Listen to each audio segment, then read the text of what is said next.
La démission du ministre Seni Ouedraogo, réclamée par le SINAGERAC, le syndicat national des gestionnaires des ressources humaines de l'administration publique, qui dénonce la dernière sortie médiatique du ministre de la fonction publique accusé de mépris vis-à-vis des partenaires sociaux. En finir avec les acrobaties sur la voie publique, la police municipale est déterminée à éradiquer ce phénomène qui prend des proportions inquiétantes. 66 engins à 2 roues ont été saisis. Bonsoir et bienvenue à tous. Dans un instant, une invitée à ce plateau, la ministre de la Santé, le professeur Claudine Logué-Sorgho. Avec elle, il sera question de cette affaire d'intoxication alimentaire à Didi dans la région du Centre-Ouest. Mais avant, la traque est engagée et la police municipale n'entend pas donner de répit aux jeunes cascadeurs. Le phénomène prend de l'ampleur et il est extrêmement dangereux. La police a décidé de sévir. Donc, 66 motos ont été saisies. Abdoulaziz Saré, Abdourazak Traoré. La police municipale a la traque des acrobates sur les axes de la ville de Ouagadougou. Déterminée plus que jamais à éradiquer les actions acrobatiques, chaque week-end, elle interpelle des dizaines de jeunes qui se retrouvent dans certains endroits de la capitale pour cascader à moto.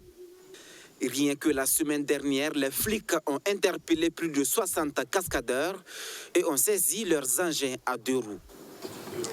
Alors, il faut dire que ce sont des opérations perpétuelles, mais il arrive que nous ayons des points culminants, notamment les week-ends et les jours fériés. Donc les samedis, les dimanches et le plus souvent les jours fériés. Donc il y a des points culminants. Donc au regard de ce comportement, alors nous mettons un dispositif en place pour pouvoir lutter contre ceux-là qui s'adonnent à ce genre d'acrobatie. Je crois que la dernière opération, nous avons interpellé 66 personnes qui s'adonnaient en tout cas à ces pratiques. Ainsi, ce sont plusieurs dizaines de motos qui sont confisquées chaque week-end. Et pourtant, le phénomène se poursuit. La police va continuer ses actions de répression, mais n'occulte pas la sensibilisation. Et pour nous, alors, il faut que les parents également aient un comportement, notamment inscrire les enfants au cours de la route. Parce que je pense que si on les inscrit au cours de la route, s'ils connaissent effectivement les dangers qu'ils encourent, je pense qu'on pourra réduire un temps soit peu ce phénomène. Donc c'est pour interpeller les parents sur les dangers que courent leurs enfants, que courent même les autres usagers de la circulation routière, que nous échangeons avec vous ce soir, pour pouvoir nous permettre d'atteindre le maximum de population, le maximum de parents, pour qu'ils puissent nous aider, en tout cas dans la sensibilisation de leurs enfants, dans la sensibilisation des usagers de la route. Cette opération de lutte contre les acrobaties de moto sur les voies publiques, une action visant à fluidifier la circulation routière, s'inscrit dans le cadre du programme de mobilité urbaine initié par la commune de Ouagadougou. Il a débuté en 2016 et prend fin en 2021. On est loin de l'apaisement dans la crise qui secoue le ministère de la fonction publique. En témoigne cette nouvelle sortie du syndicat national des gestionnaires des ressources humaines de l'administration publique. Il demande tout simplement la démission du ministre Seni Ouedraogo. La dernière sortie médiatique du ministre serait la goutte d'eau de trop. Abdourazak Traoré. La forte chaleur dans la salle n'a pas empiété sur la détermination des gestionnaires des ressources humaines à assister à cette sortie de leur syndicat. Les esprits sont chauds après les sit-ins spontanés et la réaction du ministre de la fonction publique la semaine dernière.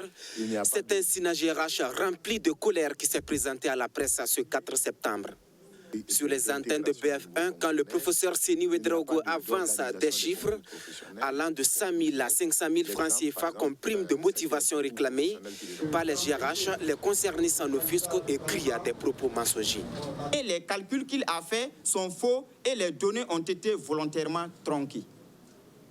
Ce comportement est tout simplement un sabotage de l'action gouvernementale et des principes basiques de notre administration et des règles élémentaires du dialogue.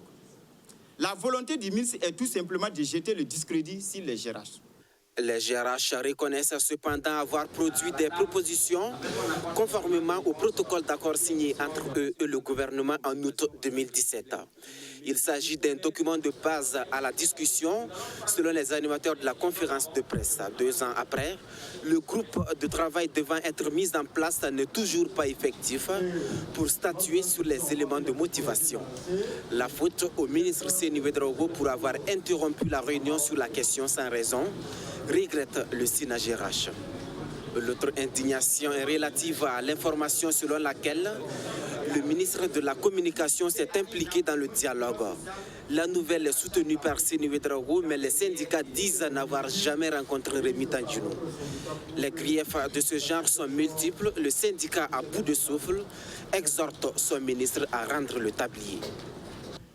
En sa personne, on n'a pas de problème avec lui, mais c'est la manière de gérer le département qui pose problème. En tant que professeur agrégé de son niveau, on ne devait pas être dans cette situation. Nous ne comprenons pas ces agissements, mais nous voulons l'interpeller pour dire s'il accepte les limites de la fonction publique en tant qu'homme de dialogue, il faut qu'il accepte le dialogue. S'il ne veut pas accepter le dialogue, la conséquence logique, qu'il laisse le tablier. C'est un peu ça.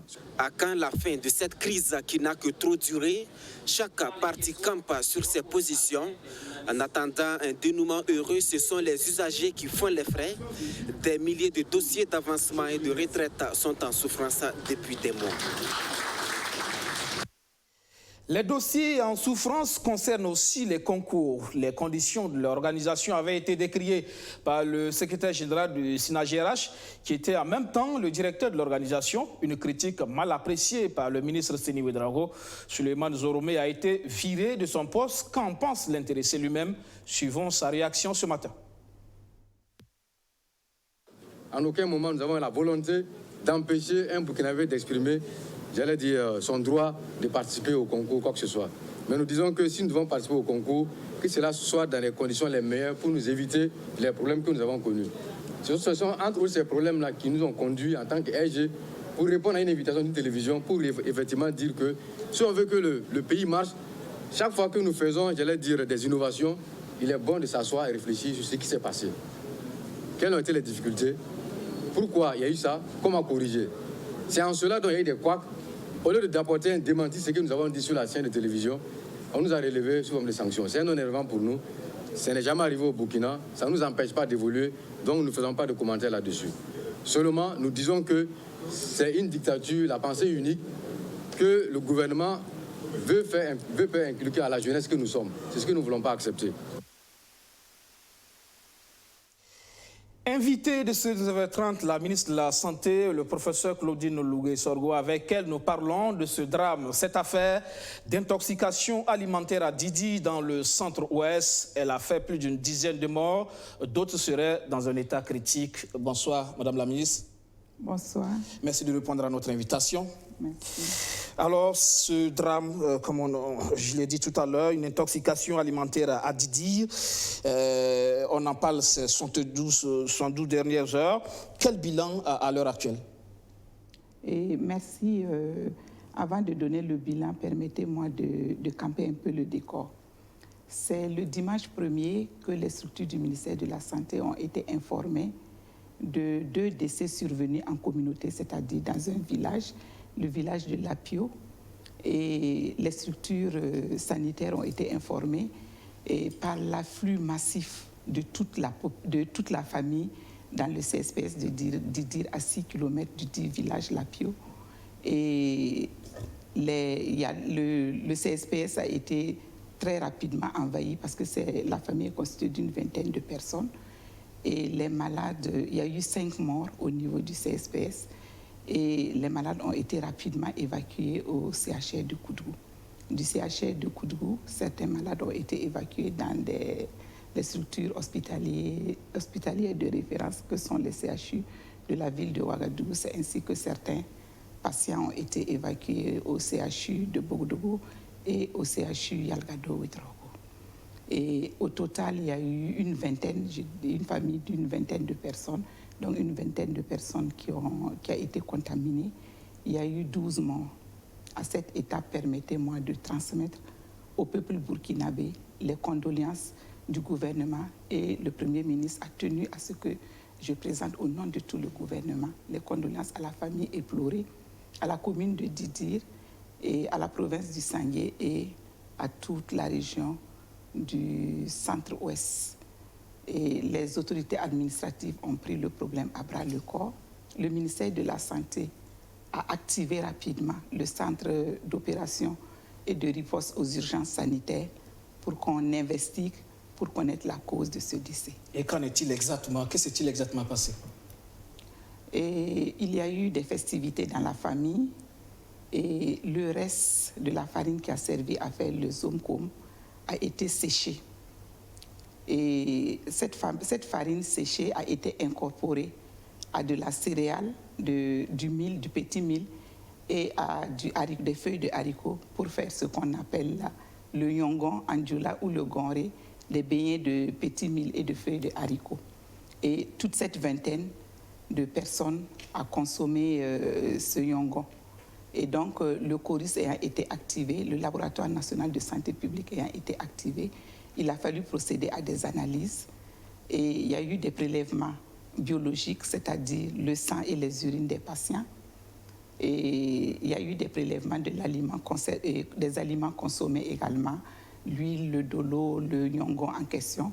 Et de l'analyse, il ressort que les céréales utilisées étaient intoxiquées aux organochlorés, c'est-à-dire les pesticides. Il faut dire que dans cette période de soudure, les céréales conservées avec des pesticides qui servent de semences sont souvent utilisées pour la consommation parce qu'on est en période de soudure. Ce qui est dangereux. Très dangereux. Et donc, c'est le lieu d'attirer l'attention de la population quant à l'utilisation des pesticides.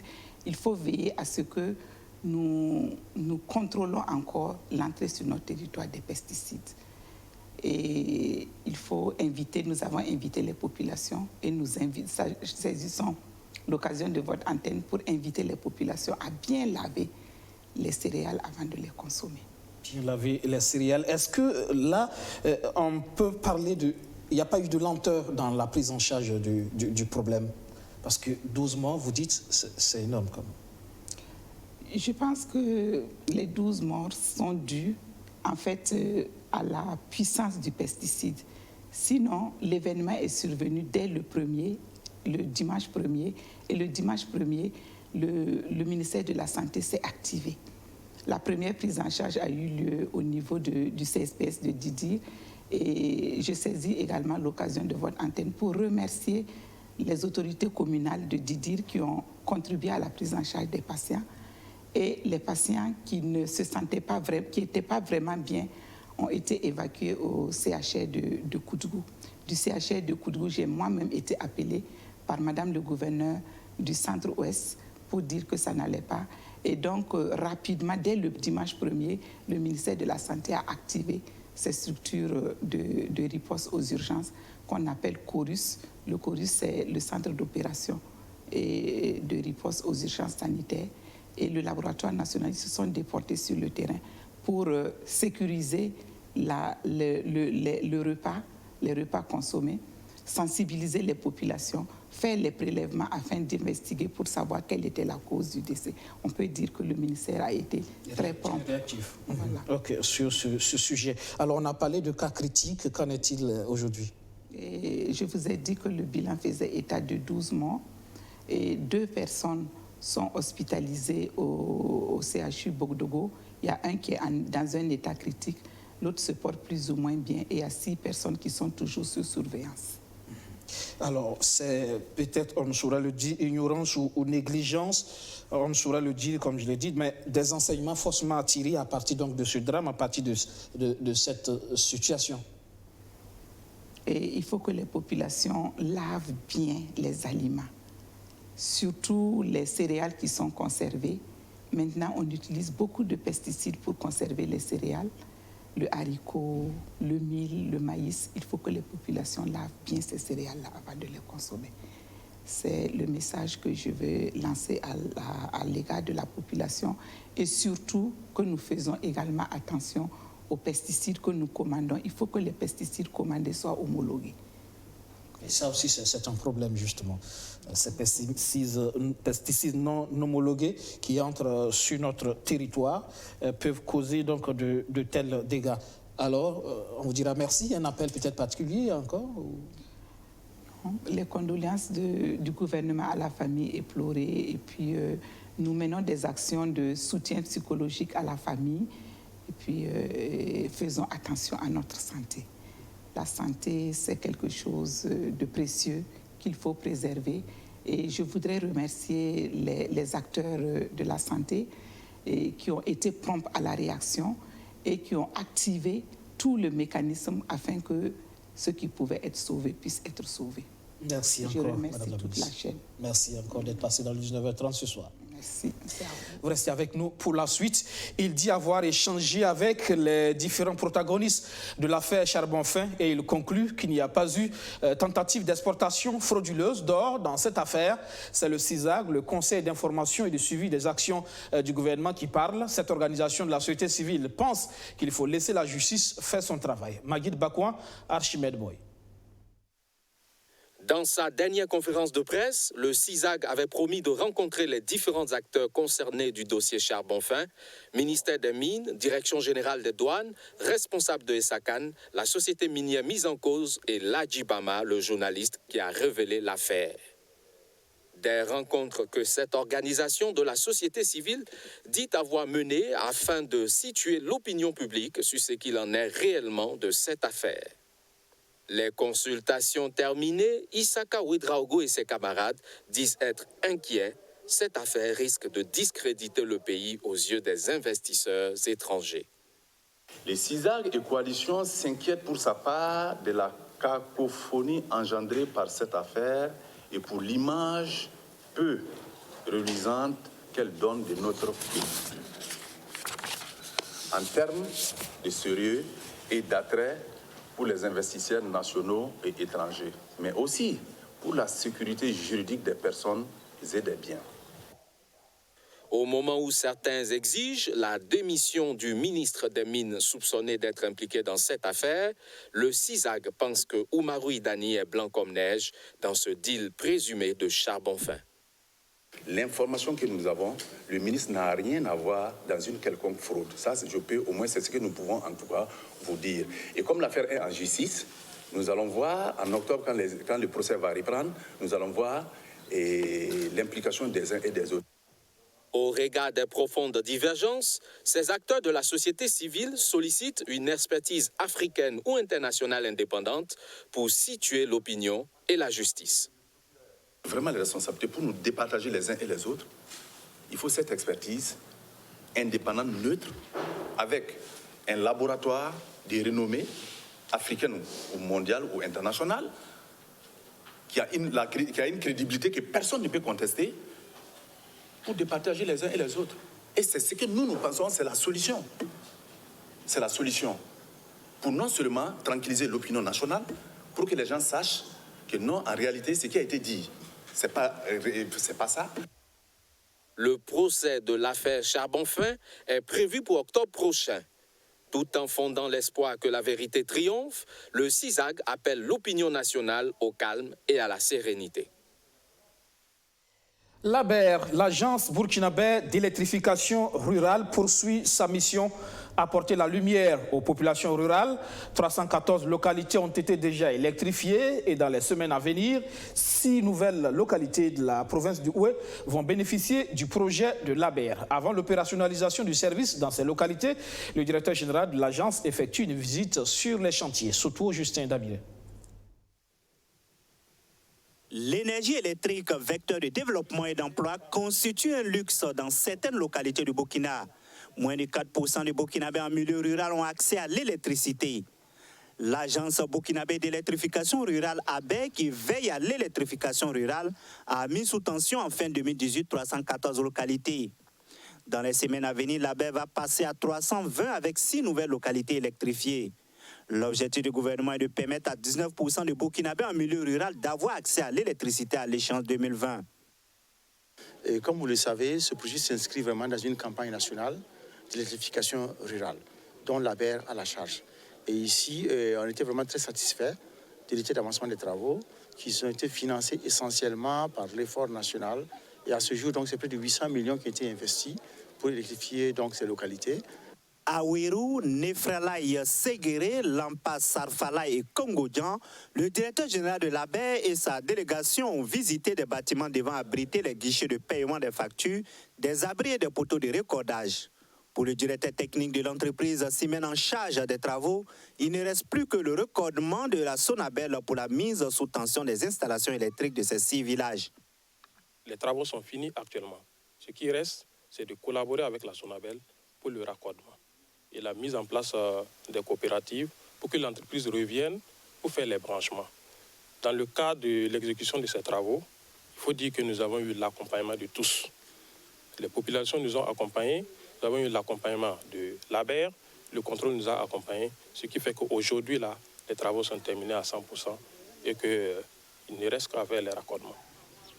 L'agence burkinabé d'électrification rurale veut électrifier d'ici la fin 2020 500 autres localités. Elle pourrait ainsi permettre à près d'1 600 000 burkinabés vivant en milieu rural de bénéficier de l'électricité. La campagne d'électrification rurale vise l'amélioration des conditions de vie des populations à travers la réalisation d'activités productives. C'est un projet qui tient à cœur au gouvernement, au chef de l'État. Ça va permettre donc aux populations rurales de pouvoir mener des activités vraiment productives. Et vous savez que dans cette région, il y a un milieu rural, en fait, le manque d'énergie fait qu'il y a beaucoup de pertes en termes de productivité. Et aussi, cela peut contribuer énormément à améliorer les conditions de vie des populations en termes d'accès à la santé et aussi à l'éducation. Du coup, nous savons que d'ici les 2-3 prochaines semaines, 6 localités donc, pourront avoir accès à l'énergie dans cette région. Bon, les travaux, en tout cas, c'est très bien. Nous sommes très satisfaits, nous sommes très contents de ce que tout s'est fait là. En tout cas, vraiment, ça nous plaît beaucoup. Parce que c'est quelque chose qui peut nous faire beaucoup de travail. Surtout les soudures, les télés, que ce soit les frigos, tout ça, on peut utiliser avec le courant. En tout cas, c'est très bon. Dans les 6 localités visitées, le directeur général de l'ABER a échangé sans tabou avec les populations. Des populations impatientes de voir leur village mis sous tension électrique dans les semaines à venir. À l'Union pour le progrès et le changement UPC, on poursuit la mise en place des structures de base du parti pour aller avec confiance aux élections de 2020. La Fédération régionale du Sud-Ouest est en place. Bernard Somé est celui qui présidera aux destinées du parti dans la région. Arsène Kouaditablé. Bernard Somé, greffier de profession, nouveau patron de la Fédération régionale de l'Union pour le progrès et le changement dans la région du Sud-Ouest. Avec cette nouvelle responsabilité, le député de 40 ans devient de fait vice-président de l'UPC, conformément au texte du Parti du Lion. À la tête d'un bureau tout feu tout flamme de 32 membres, Bernard Somé va ratisser l'âge dans les moindres coins de la région pour faire triompher les idéaux de son parti. D'ores et déjà, je sais que le défi est énorme. Quand on voit un peu ce qui s'est passé juste après les élections, il y a d'abord que dans notre région, nous avons un des nôtres qui est parmi les députés frondaires. Donc il va falloir redoubler d'efforts, travailler sur le terrain, aller en contact des populations. Nous allons travailler comme des abeilles, de manière silencieuse, mais de manière convaincante. Nous allons travailler ensemble. Il faut dire aussi qu'une équipe de 32 membres, tout ne peut pas être rose, mais c'est travailler à dépasser, à surpasser nos disputes, nos petits différends et regarder un seul objectif qui est travailler à envoyer beaucoup plus d'électeurs pour le Parti du Lion. Le Sud-Ouest est un bastion de l'UPC. Il compte un député dans chacune des 4 provinces de la région. Un fief que le Parti du Lion ne voudrait perdre pour rien au monde. La mise en place de la Fédération du Sud-Ouest devrait permettre de conforter les acquis et aborder plus sereinement les élections de 2020. 2020, nous pensons que, au regard de la situation que nous vivons, que tous les Burkinabés vivent dans notre pays, c'est indéniable que l'alternative demeure actuellement l'UPC pour 2020. Donc il faut affûter les armes et je crois que les armes sont très bien affûtées au niveau de la région du Sud-Ouest. Nous ne doutons aucun instant et nous pensons que le modèle du Sud-Ouest doit inspirer l'ensemble des régions du Burkina. Les fédérations régionales de l'UPC sont des instances importantes dans la structuration et le développement du parti. Sur les 13 régions du pays, la Fédération du Sud-Ouest est la deuxième à être mise en place par le parti de Zéphirin Diabry. Prêts à conquérir le marché de l'emploi, un marché qu'ils connaissent déjà puisqu'ils ont eu droit à 2 mois d'immersion en entreprise. Ce sont les premiers diplômés en licence professionnelle de l'ESUPEX, l'école supérieure polytechnique Excel. Ils viennent d'effectuer leur sortie de promotion. Archimède Boy. Les premiers diplômés en licence professionnelle de l'école supérieure polytechnique Excel et SUPEX reçoivent leur parchemin. Formés en génie civil, en électronique et en maintenance industrielle, ces étudiants ont pu soutenir leur mémoire de fin de stage avec une moyenne générale de 16 sur 20. Mes premiers sentiments, c'est des sentiments de satisfaction pour le travail accompli. Travail qui a été effectué par une équipe soudée, des professeurs compétents, une administration douée et des élèves de qualité qui se sont mis résolument dans le travail pour acquérir le savoir qui leur permettront d'être actifs et d'être au service de la société et des entreprises. En 3 années d'existence, ESUPEX a dû surmonter les difficultés liées à sa jeunesse pour produire un tel résultat. Les difficultés que nous avons rencontrées sont des difficultés d'ordre général. Mais nous avons pu les surmonter pour produire ce que vous avez vu aujourd'hui. Beaucoup d'étudiants qui ont déjà fait leur stage ont été recrutés.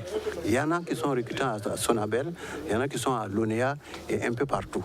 C'est pour dire que la formation que nous dispensons ici est une formation de qualité. À ESUPEX, il n'y a pas que la formation théorique. La pratique est aussi de mise. Et à l'occasion de cette cérémonie, les invités ont pu découvrir tout le potentiel en la matière.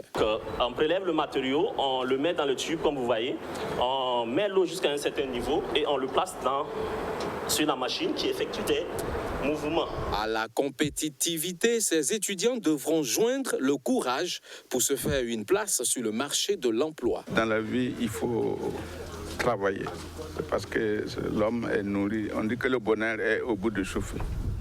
Donc vraiment, je leur souhaite bonne chance et du courage et vraiment du travail. Baptisé Bourgeon d'avenir, cette promotion symbolise l'éclosion d'un avenir radieux pour tous les sortants de ESUPEX, à en croire son fondateur. Aux cours spéciaux, les génies, c'est plutôt l'heure des récompenses. 110 élèves méritants ont vu leurs efforts reconnus. Majid Bakouan, Archimède Boy, pour les explications. Ouedraogo Aïcha Farida, première nationale au baccalauréat session 2019, avec une moyenne de 17,96 sur 20, recevant des présents et la somme de 250 000 francs CFA des mains des fondateurs des cours spéciaux, les génies. C'est une double récompense pour Aïcha, car les cours spéciaux ont fortement contribué à son succès. Mathématiques 19 sur 20, physique chimie 20 sur 20 et sciences de la vie et de la terre 18 sur 20. Les cours spéciaux ont eu vraiment un impact sur mon résultat et à 2 niveaux. Premièrement, c'est la motivation que les cours spéciaux, les jeunes donnaient, parce qu'ils nous ont montré que le 20 sur 20, une bonne moyenne, c'était accessible à tous. Il suffisait seulement de se battre, de vouloir vraiment cette moyenne pour y arriver. Ça, c'était un. En plus de nous donner cette motivation, c'était la première chose à faire. Donc, après cette étape franchie, donner les moyens d'y arriver, en appuyant vraiment le cours qu'on voyait en classe, en essayant de mieux éclaircir et bon, les données qu'on avait déjà. Donc, les cours spéciaux, les génies ont beaucoup apporté à cette réussite et je les remercie vraiment. L'idée de création de ces cours d'appui remonte à 2008. Aider les élèves en difficulté, mais aussi faire en sorte que ceux qui sont bons deviennent excellents, c'est cela l'objectif. Donc ce sont des cours d'appui, des séances. Après les cours normaux, les élèves nous rejoignent dans nos différents groupes. Et donc nous les accompagnons spécialement en mathématiques, en physique, chimie, en SVT, avec des démonstrations claires, précises et concises. Nous amenons les élèves à comprendre très bien ce qui est enseigné en classe et à tutoyer des notes comme 20 sur 20. Et vous avez eu l'occasion de le voir ce soir. Après un peu plus de 10 ans d'existence, les initiateurs ont des motifs de satisfaction. On a le premier de Burkina 2011 et pas que lui. En 2011, on avait plus de 4 élèves dans le classement des 10 meilleures moyennes sur le plan national. On a eu le premier de Burkina 2014 également, avec également des élèves qui faisaient partie des 10 meilleurs. On a également la première de Burkina cette année, c'est une fille, Ouedraogo Aïcha Farida, la première de Burkina 2019. Et en dehors de ces personnes-là, nous accompagnons les élèves pour les différents concours d'accession aux grandes écoles. Les génies interviennent de la 6e à la terminale. Au total, 70 élèves ont été faits lauréats cette année pour leur abnégation au travail. Au Nigeria, la réponse violente aux actes de violence contre les étrangers en Afrique du Sud, des Nigérians s'en sont pris à des intérêts sud-africains. Le géant des télécommunications MTN est inquiet. Face à la flambée des violences xénophobes en Afrique du Sud, les Nigérians ont activé la riposte à Lagos. Ils étaient nombreux à protester contre ces attaques qui ciblent les communautés d'immigrés en Afrique du Sud. Les manifestants en colère ont tenté de se venger en prenant pour cible des commerces sud-africains, notamment Shoprite. Nous sommes venus ici lorsque l'incident a commencé. La police a essayé de prendre le contrôle et de protéger les biens qui appartiennent aux mêmes personnes qui sont en train de nous massacrer. Le gouvernement nigérian essaie de soutenir ce qui se passe pour protéger la vie et les biens de ces gens, pendant que notre peuple nigérian meurt au quotidien. Nous protestons à cause de ce que le gouvernement sud-africain fait aux Nigérians. Nous ne sommes pas heureux parce que nous sommes de bons citoyens et que nous travaillons en partenariat avec eux. Ils possèdent Shoprite, MTN, GoTV et bien d'autres. Donc nous sommes fatigués de tout ce qui arrive. Le président nigérien Muhammadu Buhari a affirmé mardi avoir dépêché en urgence un envoyé spécial en Afrique du Sud. Les attaques xénophobes dans le pays ont fait au moins 5 morts à Johannesburg, où des magasins appartenant à des étrangers ont été pillés. Face à cette situation, des entreprises sud-africaines au Nigeria, notamment MTN et MultiChoice, ont exprimé leur inquiétude. L'Afrique du Sud, première puissance industrielle du continent, est le théâtre régulier de violences xénophobes nourries par le fort taux de chômage et la pauvreté. Et c'est tout pour cette session d'information. Merci de l'avoir suivi. Restez avec nous à 20h15, le journal La Langue nationale Morée avec Eric Soudré à 21h. Retrouvez votre rendez-vous politique en Surface de Vérité. Excellente soirée sur notre chaîne. Bonsoir.